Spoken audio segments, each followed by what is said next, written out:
स्वागत है बच्चों आप सभी का आपके अपने YouTube channel chemistry bye Tejpal में। तो बच्चों हम चैप्टर सॉल्यूशन के 2 लेक्चर पढ़ चुके हैं। आज हम पढ़ने जा रहे हैं सॉल्यूशन का लेक्चर नंबर 3। हमने स्टार्ट किया था बच्चों कंसंट्रेशन टर्म के बारे में। हमने ऑलमोस्ट 5 कंसंट्रेशन टर्म्स पढ़ चुके हैं। आज पढ़ते हैं छठी आपकी कंसंट्रेशन टर्म रहेगी बच्चों क्या, formality.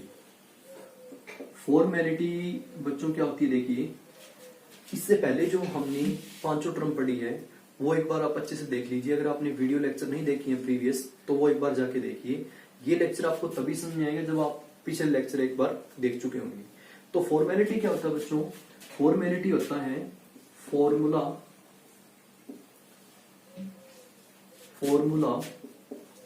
Mass of solute divided by volume of solution in litre. Volume of solution in litre. तो ये बच्चों आपकी फॉर्मेलिटी की डेफिनेशन हो जाती है कि जो भी फॉर्मूला मास आपका सोल्यूट का है वो ऊपर आ जाता है और वॉल्यूम ऑफ सॉल्यूशन इन कहा जाती है, लीटर नीचे। अब इसकी यूनिटी की बात करें तो फॉर्मूला मास की जो यूनिट होती है वो बच्चों आपकी होती है ग्राम, ठीक है। और volume of solution in litre तो आपकी यहां से यूनिट हो जाती है ग्राम पर लीटर। अब यहां से ये फॉर्मेलिटी की क्या है, यूनिट है ग्राम पर लीटर। अब नेक्स्ट यहां से आपकी कंसंट्रेशन टर्म ऑलमोस्ट सारी की सारी हो चुकी है। एकदम इंपॉर्टेंट कुछ इक्वेशंस हैं, इंपॉर्टेंट इक्वेशन बताता हूं आपको। सबसे पहले आपकी बच्चों आती है नॉर्मेलिटी इक्वेशन। नॉर्मेलिटी इक्वेशन क्या होती है, ध्यान से देखिए कि मान लेते हैं आपके पास 2 या 3 सॉल्यूशन आपने मिक्स कर दिए, अलग अलग वॉल्यूम अलग अलग नॉर्मेलिटी की आपने सॉल्यूशन मिक्स कर दिए। अब आपको फाइनल सॉल्यूशन की अगर नॉर्मेलिटी फाइंड आउट करनी हो तो आप इस इक्वेशन से निकाल सकते हो, ठीक है। तो नॉर्मेलिटी इक्वेशन क्या है, normality of first solution into में volume of first solution is always equals to normality of second solution into में वॉल्यूम ऑफ सेकंड सॉल्यूशन। ये आपकी चलती जाती है बच्चों एंड सोन तक, ठीक है। इस प्रकार से आपकी चलती जाती है। तो इसको बोलते हैं हम क्या, normality equation. N1 normality of first solution into में volume of first solution, normality of second solution into में वॉल्यूम ऑफ सेकंड सॉल्यूशन। तो इस प्रकार से आप जितनी भी नॉर्मेलिटीज हैं, जितने भी आपकी वॉल्यूम्स हैं, उन सब की अगर हम प्रोडक्ट करते जाएंगे वो हमेशा क्या रहती है, कांस्टेंट रहती है और वो हमेशा एक दूसरे की क्या होती है, इक्वल होती है। अब न्यूमेरिकल से मैं आपको ये कंसेप्ट क्लियर कराता हूँ कि नॉर्मेलिटी इक्वेशन कैसे होती है। न्यूमेरिकल की बात करें तो आपको गिवन है 0.1 normal 20 ml HCl is mixed with 0.2 normal NaOH। ये यहां से नॉर्मेलिटी है बच्चों, n का मतलब होता है नॉर्मेलिटी यहां से, ठीक है। तो इसके क्वेश्चन के अंदर आपको गिवन है कि 0.1 नॉर्मल 20 ml HCl मिक्स कर दिया आपने किसके साथ, 0.2 नॉर्मल सोडियम हाइड्रोक्साइड के साथ। What is the volume of NaOH required. इसकी कितनी वॉल्यूम आपको रिक्वायर्ड होगी, यहां से आपको ये गिवन क्वेश्चन है।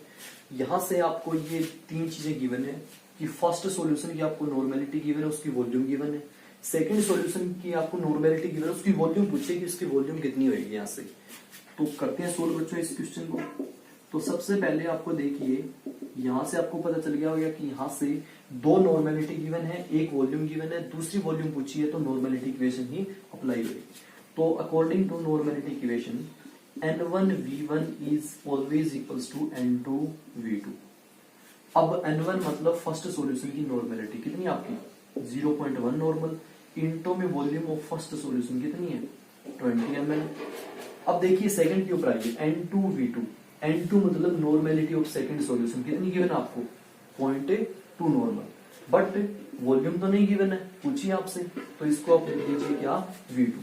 अब यहां से सोल्व करेंगे इसको तो ये आ जाएगा 1, ये यहां से 0.2 इज इक्वल्स टू आपका आ जाता है बच्चों V2। अब V2 फाइंड आउट करेंगे यहां से तो ये आ जाएगा आपका 10/2, यहां से आ जाएगा आपका 5 ml। तो अगर आपको 0.2 नॉर्मल सॉल्यूशन तैयार करना है किसका, सोडियम हाइड्रोक्साइड का, जब इनके साथ मिक्स करते हैं तो कितनी वॉल्यूम चाहिए, 5 ml वॉल्यूम चाहिए। तो ये आपकी बच्चों यहाँ से क्या है, नॉर्मेलिटी इक्वेशन। जैसे आपकी नॉर्मेलिटी इक्वेशन होती है वैसे ही आपकी मोलरिटी इक्वेशन भी होती है, ठीक है। वो क्या होती है, मोलरिटी को लिखती है m से, m1v1 is equals to m2v2 is equals to and so on आपकी चलती जाती है।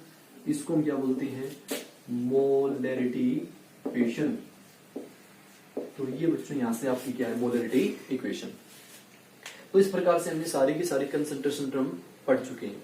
अब कंसंट्रेशन टर्म आपके बच्चों हो चुकी है खत्म। One of the most important question यहां से आपको बताता हूं, जो कि बहुत बार कंपटीशन एग्जाम में भी पूछा गया है, बोर्ड एग्जाम में बहुत बार ये क्वेश्चन पूछा गया है। देखिए वो क्वेश्चन क्या है। क्वेश्चन ये पूछा गया कंसंट्रेशन टर्म के ऊपर कि which of the concentration term is temperature dependent, which of the concentration term is temperature dependent।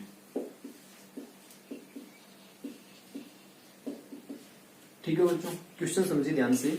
Which of the concentration term temperature dependent, कौन कौन सी टर्म आपकी टेम्परेचर पे डिपेंड करती है, कंसंट्रेशन टर्म है वो बताइए। तो देखिए इस क्वेश्चन का सॉल्यूशन मैं आपको बताता हूं। सबसे पहले आप सबके फॉर्मूले लिखिए, जितने भी आपने कंसंट्रेशन टर्म पढ़ी है।